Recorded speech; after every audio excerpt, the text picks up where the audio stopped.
Cosmo health நேயர்களுக்கு வணக்கம். இன்னைக்கு நம்ம கூட சித்த மருத்துவர் தங்கத்தமிழ் முருகன் அவர்கள் இணைந்திருக்காங்க. ஆரோக்கியம் சார்ந்த நம்முடைய சந்தேகங்களை அவர்கிட்ட கேட்டு தெரிஞ்சுக்கலாம். வணக்கம் சார். வணக்கம். எப்படி இருக்கீங்க? அற்புதமா இருக்கிறேன். இன்றைய நிகழ்ச்சியில மருத்துவ குறிப்புல எங்களோட நேயர்களுக்காக இந்த பைல்ஸ் பிரச்சனை தொடர்ந்து நிறைய பேர் கஷ்டப்பட்டுட்டே வராங்க. இன்னைக்கு ரொம்ப காமனான ஒரு பிரச்சனையா ஆயிப்போச்சு இந்த பைல்ஸ் அப்படிங்கிறது. முதல்ல இந்த பைல்ஸ் எதனால வருது, எந்த உடம்புக்காரங்களுக்கு இந்த பைல்ஸ் வர வாய்ப்பு இருக்கு? ஏன்னா சித்த மருத்துவத்தை பொறுத்த வரைக்கும் வாதப்பித்த கபமா நம்ம உடம்புடைய நிலைகளை பிரிக்கிறோம். இதுல எந்த உடம்புக்காரங்களுக்கு பைல்ஸ் வர வாய்ப்புகள் அதிகம்? முதல்ல ஒன்று நோய் வராமல் பார்த்துக்கணும். இன்னொன்று வந்த நோயை முறையாக தீர்க்க கற்றுக்கணும். இல்லையா நம்மளை மாதிரி நம்ம சேனல் மூலமாக ஹெல்த்து ப்ரோக்ராமுகளை பார்த்தாவது புரிஞ்சுக்கிறணும். இவங்க என்ன நினைக்கிறாங்கன்னா, தன் உடம்பு இப்போ ஆசனவாய்ங்கிறது ரொம்ப முக்கியமான விஷயம். அந்த விஷயத்தில் புண்ணு வந்தாலோ வலி வந்தாலோ சீல் பிடித்தாலோ வேதனை கொடுத்தால்தான் அந்த இடத்த கவனிக்கிறான். இந்த வாயை கவனிக்கிற அளவுக்கு அந்த வாயை கவனிக்கிறதில்ல. நான் இதுக்கு வெக்கப்படலை. அந்த வாயில் ஒரு பிரச்சனை வருது அப்படின்னா, பைல்ஸ் வர்றவங்களுக்கு ஒரு மாதத்துக்கு முன்னாடி அறிகுறி, குப்பரக்கா படுத்து 2 காலையும் மடிச்சிங்கன்னா ஆசன வாயில் ஒரு வித்தியாசமான ஒரு உணர்வை கொடுக்கும். எப்படி சிம்டம்ஸ் சொல்லியிருக்கிறாங்க பாருங்கள் முன்னோர்கள். பார்க்குற நேயர்கள்லாம் அதை பார்த்துக்கலாம், செஞ்சு பார்த்துக்கலாம். நமக்கு இருக்குது. இன்னொன்று குறு குறு குறு குறுன்னு அரிக்கும். இன்னொன்று ஒரு விதமான நமைச்சல் கொடுக்கும். இதெல்லாம் சிம்டம்ஸ் வரப்போகுது. ஆமாம், வரப்போகிறதுக்கு உண்டானது. இன்னொன்று நீங்கள் இப்படி பஸ் பயணம் பண்ணுறீங்க இல்லையா, இப்படி பஸ் பயணங்கள் கார் பயணங்கள் பண்ணுறப்ப ஒரு சில மணி நேரத்துக்கு மேலே உள்ள ஆழமாக ஒரு வலி இருக்கும், ஒரு வெயிட்டு தொங்குற மாதிரி. பாருங்கள் உடம்பு எவ்வளவு, உடம்பு ஒரு போலீஸ் ஸ்டேஷன் மாதிரிங்க. முதல்ல உங்களுக்கு வார்னிங் பண்ணும், அதுக்கப்புறம் ரிமாண்டு பண்ணும், அதுக்கப்புறம் அரெஸ்ட் பண்ணும், அதுக்கப்புறம் என்கவுண்டர் பண்ணும். அதுக்கு தான் இதை உதாரணமாக டமால்னு போட்டு தள்ளிட்டு போயிடும். அதனால் இவங்களுக்கு நான் ரிமாண்டு பண்ணுறேன் புரிஞ்சிக்க மாட்டேங்கிறேன், நான் வார்னிங் பண்ணுறேன் புரிஞ்சிக்க மாட்டேங்கிறேன், நான் அரெஸ்ட் பண்ணுறேன் புரிஞ்சிக்க மாட்டேங்கிறேன். இந்த உடம்பு பேசுங்க, ஒவ்வொரு நாளும் பேசும். இவன் சிவிலியர் ஆகி சீல் பிடிச்சு வலித்து ஆப்ரேஷன் போய் அதில் ஃபெயிலியருங்கிறாங்க. இப்போ நிறையா பேர் எதுக்கு பைல்ஸுக்கு இவ்வளோ தூரம் நானும் பேசுகிறேன்னா, நிறையா பேர் எனக்கு ஃபோன் பண்ணுவாங்க. மனைவிக்கு பைல்ஸு, குழந்தைக்கெல்லாம் வருது, இவங்க வருது. அது வந்துட்டால் தூங்க முடியாதுங்க. எப்பயுமே அது ஒரு சிவிலியரான இடம் இல்லைங்களா, அப்போ எதுக்கு இப்படி வாழ்கிறாங்க? இந்த சிம்டம்ஸை வச்சு உங்களுக்கு வலிக்கும், நமைச்சல் கொடுக்கும், ஆழமாக வலிக்கும். வெளியூர் பயணங்கள் போயிட்டு வந்தால் வித்தியாசமான ஒரு வெயிட் தொங்குற மாதிரி இருக்கும். தலையிலாம் நீங்கள் படுக்கிறப்ப அந்த இடத்துல ஒரு வேதனை இருக்கும். இதெல்லாம் சிம்டம்ஸு. அப்போ இப்போயே நம்மளுக்கு தெரிஞ்சுக்கணும், உள்ள தலைவர் ரெடி ஆகிட்டார், நம்ம கரெக்ட் பண்ணணும் அப்படின்னு. இவங்க அதை கவனிக்கிறது. இன்னொன்று, இந்த பயிற்சி தான் வந்துருச்சே, இதுக்கு ஒரு முறையாக ஒரு வைத்தியரமோ பார்த்துக்கிட்டு இருக்கிறாங்கன்னு வச்சுக்கோங்க. இதுக்கு என்ன சாப்பிடக்கூடாதுன்னு இருக்குது. வாதம் பித்த கபம். இந்த வாத பித்த கபத்தில் இந்த பித்த உடம்புக்காரனுக்கு தான் இந்த பைல்ஸ் வரும். அதுக்கப்புறம் யாருக்கு வரும் அப்படின்னாக்க சிலைத்தும உடம்பு, அதாவது நீர் உடம்புக்காரங்க. ஏன் சார் இந்த உடம்பை எப்படி நீங்கள் தெரிஞ்சுக்கிறணும் அப்படின்னாக்க, சோதிட ரீதியாக சொல்லியிருக்கிறாங்க. வாத பித்த கபம்னு என்ன அப்படின்னா, 27 நட்சத்திரத்தில் 1லிருந்து 9 நட்சத்திரம் வாத உடல், 9லிருந்து 18 முடிய பித்த உடல், 18லிருந்து 27 உடல் சிலைத்தும உடல். நம்மளால எப்படி பிரிஞ்சுக்க? அப்போ என்ன சொல்லியிருக்கிறாங்க அப்படின்னா, நீ வாத உடம்புக்காரனா சுக்கு காப்பி சாப்பிடு, நோய் கிடையாது. பித்த உடம்புக்காரனா இஞ்சி டீ சாப்பிடு, இஞ்சி டீ இஞ்சி சட்டினி, இஞ்சி சேர்த்துக்கன்றாங்க. சிலைத்தும உடம்புக்காரனா கடுக்காய் சாப்பிடுங்கிறான். இன்னொரு ரகசியம் சொல்லட்டுங்களா, ஒரே மருந்து தொடர்ந்து 48 நாள் கடுக்காய் சாப்பிட்டு வர பைல்ஸ் குணமாகும். தொடர்ந்து 5 கிராம் காலையா மாலையா? காலையிலையும் சாப்பிடலாம், மாலையிலையும் சாப்பிடலாம். அதை நம்ம ஆளுங்க சித்தர்கள் சொல்லியிருக்கிறாங்களே, இந்த உடம்பத்தை, இந்த அசுத்த தேகத்தை சுத்த தேகமாக மாற்றணும், அதாவது காயக்கல்ப முறையில். அப்போ என்ன பண்ணணும்? காலை இஞ்சி, கடும்பகல் சுக்கு, மாலை கடுக்காய், இப்படிலாம் பாட்டாக சொன்னாலாம் புரியாது. நம்ம விஷயம்னா, காலையில் இஞ்சி டீ சாப்பிடு, இஞ்சி சட்டினி சாப்பிடு, மதியானத்துக்கு சுக்கு காப்பி சாப்பிடு, சுக்கு சேர்ந்த பொருள் சாப்பிடு, இரவில் கடுக்காய் சாப்பிடு, கடுக்காயை பாலில் போட்டு குடிக்கலாம், அல்லது கடுக்காய் சேர்த்த ஒரு பொருளை சாப்பிடு. இப்படி சாப்பிட்டுட்டா மரணம் தள்ளி போகுங்கிறாங்க. தொடர்ந்து 48 நாள் தினந்தோறும் 5 கிராம் கடுக்காய் தூள் தேனில் போட்டு குழப்பி வெந்நீர் குடித்து வர, காலை மாலை 2 வேளை சாப்பிட்டு வர பைல்ஸ் குணமாகும். நான் சொல்கிறது ஏதாவது ஒன்று தாம்மா செய்யணும். தொடர்ந்து 48 நாள் சின்ன வெங்காயம், அந்த சின்ன வெங்காயத்தை 50 கிராம் உரித்து அப்படியே நெய்யில் வதக்கி அப்படியே சாதத்தில் போட்டு அப்படியே சாப்பிடணும். சாப்பிட்டு வர ஆசன வாய் பிரச்சனை குணமாகும். என்னென்ன குணமாகும்?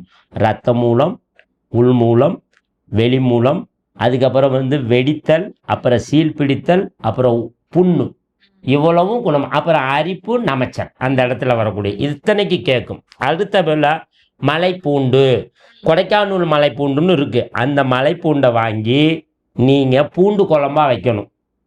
நிறையா பேருக்கு தெரியும். வெந்தயமும் சுண்ட வத்தலும் வணக்கி போட்டு பூண்டு போட்டு தக்காளியை ஊற்றி புளியை குறைச்சி கொஞ்சமாக ஊற்றணும். புளி. ஆமாம், பைல்ஸ்க்கு புளி கூட கம்மியாக சேர்க்கணும்ல. ஆமாம், கண்டிப்பாக. அப்போ இந்த புளிக்கு பொதுவாக கொடம்புளி அது பாவிக்கலாம். புளியே இல்லாமலும் சாப்பிட்லாங்க. அப்படியே பழகிட்டாங்க. இந்த புளியை தவிர்த்துக்கலாம். அப்புறம் அந்த ஆசனவாய் பிரச்சனைக்கு தவிர்க்க வேண்டிய உணவு அப்படின்னா மைதா ஐட்டங்க. இதுக்கும் மருந்து எடுத்துக்குவாங்க, அதையும் திப்பாங்க. மைதா ஐட்டத்தை தவிர்க்கணும். எந்த மைதா பொருளுமே ஆமாம், மைதா ஐட்டத்தை தவிர்த்துட்டோம். புரோட்டா மைதா ஐட்டம்னு பார்த்துக்கோங்க. அதுக்கப்புறம் ஃபாஸ்ட் ஃபுட்டு, அதில் சேரக்கூடிய மசாலா அங்கே நமைச்சலை கொடுக்கும், வியாதியை எச்சுப்படுத்தும். முட்டை சாப்பிட்டா எச்சாயிக்கும், பிராய்லர் சிக்கன் சாப்பிட்டா எச்சாயிக்கும், உருளைக்கிழங்கு சாப்பிட்டா எச்சாயிக்கும். இதெல்லாம் அதிகரிக்கும். முதல்ல இதுலேயும் கவனம் எடுக்கணும். அப்புறம் பச்சை மிளகாய் சாப்பிட்டா அதிகரிக்கும். வெந்நீர் சாப்பிட்டா பைல்ஸ் வராது. பாருங்கள், இதெல்லாம் சாப்பிட்டா பெருசாகுது. வெந்நீர் சாப்பிட்டா தொடர்ந்து 48 நாளைக்கு வெந்நீர் சாப்பிட்டா பைல்ஸ் வராது. வாழைப்பூ 2 நாளைக்கு ஒருக்கா சேர்த்துக்கிட்டு இருந்தால் பைல்ஸ் வராது. தொடர்ந்து 48 நாள் மணத்தக்காளி கீரை சட்னி சாதத்தில் போட்டு சாப்பிட்டு வர பைல்ஸ் வராது. ஓகே, இந்த மணத்தக்காளி சட்னி அப்படிங்கிறது பயன்படுத்த, அதாவது எப்படி செய்யறது? மணத்தக்காளி கீரை ஒரு கட்டு வாங்குறோம், கிளீன் பண்ணிக்கிறோம். இந்த மாதிரி மருத்துவ ரீதியாக நம்ம எந்த ரெமெடி செஞ்சாலும் கண்டிப்பாக இஞ்சி, பூண்டு, மிளகு, சீரகம், வெந்தயம், இதுக்கெல்லாம் என்ன பேர் அப்படின்னா ரத்தம், உயிர், மூச்சு, உயிர் நாதம், வித்து, இத்தனையும் இருக்கணும். மன்னர்கள் காலத்தில் இஞ்சி, மிளகு, சுக்கு, மிளகு, திப்பிலி தான் மருந்து. 2000 வருஷத்தில் நம்ம காலத்திலையும் சுக்கு, மிளகு, திப்பிலி தான் மருந்து. நம்ம சந்ததிகள் வர்ற 1000 வருஷத்துக்கும் சுக்கு, மிளகு, திப்பிலி, இஞ்சி, பூண்டு தான் மருந்து. தேங்காய் பூவை கொண்டு இந்த கீரையை, இந்த வச்சிருக்கிறமே இஞ்சி பூண்டு, இதெல்லாம் ஒரு கொஞ்சமாக எண்ணெய் ஊற்றி நல்லா வதக்கிட்டு 2 வரமிளகாய், மிளகு சேர்த்துக்கலாம், நல்லது போட்டுட்டு, மிளகு போட்டாலும் சீக்கிரமாக ஆசனவாய் பிரச்சனை குணமாகும். மருத்துவ குறிப்புகள் போட்டு நல்லா சட்டினி செஞ்சு நல்லா சாதம் போட்டு நல்லா பிணைஞ்சு சாப்பிட்டு மோர் சாப்பிடணும். மோர் சாப்பிட்டா சீக்கிரமாக அந்த வேலைகள் நல்லாயிருக்கும். ஆசனவாய் பிரச்சனை உள்ளவங்க முடிஞ்ச அளவுக்கு நல்லா கேட்டுக்கோங்க. புளிப்பாக சாப்பிட்றத விட மோர், கீரைகள் சாப்பிட சீக்கிரமாக குணமாகும். இது ஒன்று. அடுத்து கருணக்கிழங்கு குழம்பு. கருணக்கிழங்கை வாங்கி அந்த தோலை எடுத்து வெந்தயம், சுண்ட வத்தல், பூண்டு, அவ்வளவுதான் நல்லா வதக்கி குழம்பு வைக்கிற மாதிரி வச்சு ஒரு 4 நாளைக்கு சாப்பிடலாம். அதை ஒரு நாளைக்கு ஒரு 10 துண்டு இருக்கணும். கருணக்கிழங்கு லேகியம்னு இருக்குது. ஆசனவாய் பிரச்சனைக்கு பூசணி லேகியம் இருக்குது, சதாவரி லேகியம்னு இருக்குது. இந்த மாதிரி லேகியத்தை வாங்கி இப்படி சாப்பிட்லாம். சரி, லேகியம் எனக்கு சாப்பிட்றதுக்கு சங்கடமாக இருக்குது அப்படின்னாக்கா கடையில் நம்ம சுக்கு, மிளகு, திப்பிலி, கடுக்காய் எக்ஸ்ட்ரா சேர்க்கணும். கடுக்காயை கொண்டு நல்லா காய போட்டு, அது ரெமெடி அளவோடு சொல்லிடுவோம், இல்லாட்டி சேர்த்து போட்டுருவாங்க. இப்போ கடுக்காய் தூள் ஒரு 50 கிராம், மிளகு 25 கிராம், திப்பிலி 25 கிராம், சுக்கு ஒரு 20 கிராம் கொண்டு நல்லா காய போட்டு நல்லா அதை வறுத்து மிக்சியில் போட்டு நல்லா பவுட்ரு பண்ணி சலிச்சு எடுத்து வச்சு காலையில் ஒரு 1/2 ஸ்பூன், இரவில் 1/2 ஸ்பூன் தேன் குழப்பி சாப்பிட்டு வர ஆசனவாய் பிரச்சனை குணமாகும். அதுக்கப்புறத்து பிரண்டை. இந்த பிரண்டை என்கவுண்டர் மெடிசன். ஆசனவாய் பிரச்சனைக்கு பிரண்டை உப்புன்னு சொல்லுவாங்க. இது என்ன அப்படின்னா, துப்பாக்கி எப்படி துப்பாக்கிக்குள்ளே மருந்து போடுறப்ப அதுக்கு என்ன வேல்யூவேஷன் இருக்கோ அந்த மாதிரி இந்த உப்புக்கு வெடி உப்புன்னு சொல்லுவாங்க. இந்த பிரண்டை உப்பை யாரெல்லாம் சும்மா இவ்வளவு தான் எடுக்கணும், 3 அரிசி எடுத்து கையில் வைங்க. அந்த 3 அரிசியை கையில் வச்சிங்கன்னா ஒரு அளவு தெரியும். அந்த அளவு உள்ளது டெய்லி சாப்பிட்டுட்டு வந்தீங்கன்னாக்கா ஆசனவாய் பிரச்சனை சுத்தமாக குணமாகும். ஒரு மண்டலம். 48 நாள். பிரண்டை உப்பு எப்போங்க கிடைக்கும், எங்கெங்கே கிடைக்கும் அப்படின்னாக்கா, விவரம் தெரிஞ்சவங்க வீட்டில் இருக்கிறவங்க தாத்தா பாட்டிக்கே தெரியும், செஞ்சு கொடுப்பாங்க. அப்படி இல்லைன்னா கடையில் கேட்டுக்கிட்டோம். அப்படியும் புரியலைன்னா என்னைய கேட்கட்டும். இது ஒரு விஷயம். அதுக்கப்புறம் வந்து பிரண்டை சட்டினி. இந்த பிரண்டை சட்டினி சாப்பிட்டுட்டு வர ஆசனவாய் பிரச்சனை குணமாகும். ஓகே, இதை எப்படி செய்யலாம்? இதை செய்கிறதுக்கு என்ன அப்படின்னா, தெரிஞ்சவங்க எப்படி செஞ்சுக்கிறோம் அப்படின்னாக்கா, அந்த பிரண்டையில் ஒரு நார் இருக்கும். அந்த நாரை 4 பக்கமும் பிக்கணும். இதை சுத்தப்படுத்தி இந்த 4 பக்கம் மட்டையை எடுத்துட்டிங்கனாக்கா, ஒரு கட்டு பிரண்டை ஒரு 1/2 கிலோ இருக்குன்னு வச்சுக்கோங்க, எடுத்தீங்கன்னா இவ்வளவு தான் கிடைக்கும். ஒரு 50 கிராம். அந்த சதைன்னு சொல்கிறோம்ல, இப்போ புரிஞ்சிடுச்சு இல்லையா? அந்த பிரண்டையினுடைய கீரை இருக்கும், அதை நம்ம அது கூடயே சேர்த்துக்கலாம். பிரண்டை வாங்குறப்ப கீரை இருக்கும், நம்ம வல்லார மாதிரி, அதையும் எடுத்து கழுவி அது கூடயே சேர்த்துக்கலாம். வச்சாச்சு.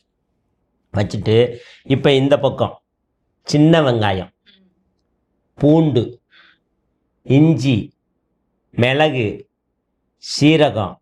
இதுக்கு வந்து பச்சை மிளகா வைக்கக்கூடாது, ரிசல்ட்டு தப்பாக போயிடும். மிளகா வெத்தல் தேவையான அளவு. இந்து உப்பு சேர்த்துக்கிட்டா நல்லது. அதுக்கு தான் நான் இந்து உப்புன்னு சொல்கிறேன். அதாவது ராக் சால்ட்டுன்னு சொல்லுவாங்க, அது ரொம்ப நல்லது. இதெல்லாம் எடுத்து வச்சாச்சு. எடுத்து வச்சுட்டு இந்த பிரண்டை இருக்கு இல்லைங்களா, இந்த பிரண்டையில் நல்லா எண்ணெய் ஊற்றி நல்லா வணக்கணும். முதல்ல பிரண்டையை வணக்கணும். வணக்கிட்டு எடுத்து வச்சுக்கிறணும். இப்போ நான் சொன்ன ஐட்டம், இந்த மூலிகை ஐட்டம்லாம் இருக்குல்ல, இதையும் எடுத்து வச்சுக்கணும். எடுத்து வச்சாச்சு. எடுத்து வச்சதுக்கு பின்னாடி இந்த அரிப்பை போக்குறதுக்கு புளி கரைக்கணும் தனியாக. அது குடம்புளியாக இருக்கலாம், இந்த புளியாக இருக்கலாம். கரைச்சி அந்த புளிச்சாரையும் வச்சுக்கணும். நல்லெண்ணெயை ஊற்றணும். அந்த அரைச்சி வச்சுருக்கிற அந்த பிரண்டையை அரைச்சோம் இல்லைங்களா, அதை சட்னியை தூக்கி இதில் போடணும். ஏற்கனவே கழுவி வச்சுருக்குறோம், இப்போ அரைச்சிட்டோம், போட்டுடணும். போட்டோன்னே அதில் பசப்பசப்பு இருக்கும். அதே பசையோட இதையும் ஒரு அடி வணக்கி இருக்கிறோம்ல, இந்த இஞ்சி பூண்டு சின்ன வெங்காயம் இதையும் ஒரு அடி அடித்து அந்த சட்னியில் போடுறோம். சட்னியில் போட்டு நல்லா வணக்குறோம். ஒரு மணம் வரும். அந்த மணம் வந்த உடனே தேங்காய், ஒரு அதுக்கு தகுந்த மாதிரி தேங்காய் எடுத்து சீவி இது பண்ணி அதையும் அடித்து அதில் போட்டு நல்லா கிண்டி கிண்டி கிண்டி கிண்டி அது ஒரு பக்குவத்துக்கு வந்தோடனே எடுத்து கண்ணாடி பாட்டில் வைக்கணும். ஒரே ஆள் கை போட போட அது பூசணம் பிடிக்காது. வேறு கை மாறிச்சுன்னா இப்போ கணவன் எடுத்து மனைவி எடுத்தால் பூசணம் பிடிச்சிடும். மனைவியே எடுத்தாங்கன்னா, கையில் சொல்கிறேன், கரண்டி போடாமல் யார் ஒருத்தர் கையிலே எடுக்கிறாங்களோ பூசணம் பிடிக்காது. அப்போ பூசணம் பிடிக்காமல் இருக்கணும் அப்படின்னாக்கா, நல்லெண்ணெய் மறுபடியும் இந்த சட்னி செஞ்சு சாப்பிட்டதுக்கு பின்னாடி சாயங்காலம் நீங்கள் 4 நாளைக்கு சட்னி வச்சுக்கணும் அப்படின்னா, சாயங்காலம் ஒரு எக்ஸ்ட்ரா நல்லெண்ணெயை ஊற்றி நல்லா கிண்டி ஒரு கண்ணாடி பாட்டில் வச்சு ஒரு ஸ்பூன் வச்சுட்டிங்கன்னா தொடர்ந்து பிரண்டை சட்னி தொடர்ந்து சாப்பிடலாம். ஓகே, 48 நாள். ஆமாம், சாப்பிடலாம். பிரண்டை சட்னி வந்து இப்போ நான் சொன்ன ரெமெடி 15 நாளைக்கு ஒருக்கா பண்ணிக்கிறட்டும். 48 நாளைக்கு இருந்தால் பூசணம் பிடிக்கும். 15 நாளைக்கு ஒருக்கா பண்ணாங்கன்னா ஒரு வாரத்துக்கு வச்சுக்குவாங்க. அந்த எண்ணெய் போட்டு கிளற கிடாது. அடுத்து ஒரு 15 நாளைக்கு. இப்போ நம்ம கருணக்கிழங்கை பற்றி பார்த்துருக்குறோம், அதுக்கப்புறம் வந்து பிரண்டையை பற்றி பார்த்துருக்குறோம், அதுக்கப்புறம் சின்ன வெங்காயை பற்றி பார்த்துருக்குறோம், அதுக்கப்புறம் மணத்தக்காளி கீரையை பற்றி பார்த்துருக்குறோம், கடுக்காயை பற்றி பார்த்துருக்குறோம். இவ்வளவு ரெமெடியை நம்ம சொல்லியிருக்கிறோம். இதில் ஏதேனும் ஒன்று ஆண்களோ பெண்களோ பாதிக்கப்பட்டவர்கள் கடைப்பிடித்து வந்தாங்கன்னா ஆசனவாய் பிரச்சனை பூரணமாக குணமாகும். இது உண்மை. ஓகே, ஸோ இன்னைக்கு நிகழ்ச்சியில் இந்த மூலத்தை குணப்படுத்துறதுக்கு என்ன மாதிரியான சித்த வைத்திய முறைகள் இருக்குது, அது குறிப்பிட்டு இந்த தாவரத்தை நம்ம எப்படி பயன்படுத்தணும், என்ன மாதிரியான சமையல் முறையில் இதை பயன்படுத்தலாம் அப்படின்றத பற்றி ஒரு விளக்கம் கொடுத்தீங்க. நிச்சயமாக பார்க்குற நேயர்கள் இதை வீட்டில் ட்ரை பண்ணி பார்த்துட்டு அதுக்கான ரிசல்ட் கமெண்ட்டில் சொல்லுவாங்க. ரொம்ப நன்றி. நன்றி.